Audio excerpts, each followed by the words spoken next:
You have people like James Cameron saying that because it's a Netflix film, it doesn't deserve to have Oscars. But this is one of the most critically acclaimed films of the year. Do you think that films that live on streaming still deserve the same chance as something that is lucky enough to have a theatrical run? Yes, I do. I think that, look, all the people on this side of the red velvet rope, whatever, none of us actually on that side, none of us should be really squabbling with each other of what has a right to be seen or awarded or part of a conversation, I don't think.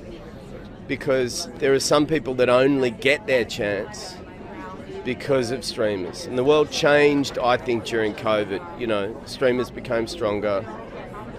The tectonic plates of the screening kind of world shifted. And I don't necessarily think something should be seen as lesser than. I think the point that James is making is that there should be more of a robust fight for the survival of cinema, but I don't think at the cost of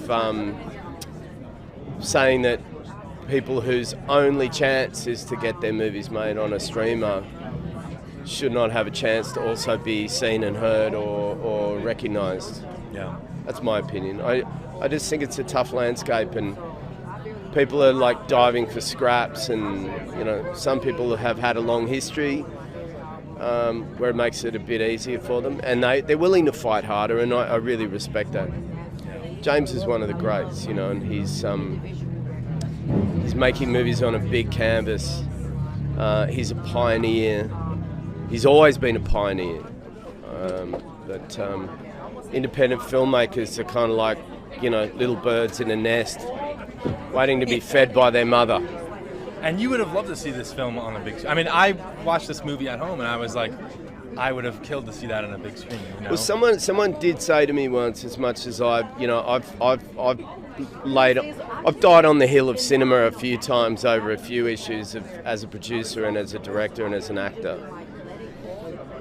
And every time I fought for it, a friend of mine once said to me, he said, "How many of your favourite films did you ever actually watch at the cinema?"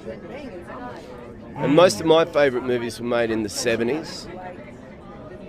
And I was either a toddler or like 5, 6, 7, 8 years old. I didn't get a chance to watch them until I was watching them on a VHS cassette on a shitty TV. And they're still my favourite films. So as long as people watch them, whether they're at the cinema or not, is a massive good conversation to have. And look, I would still semi die on a hill for cinema, but I'm also a pragmatic.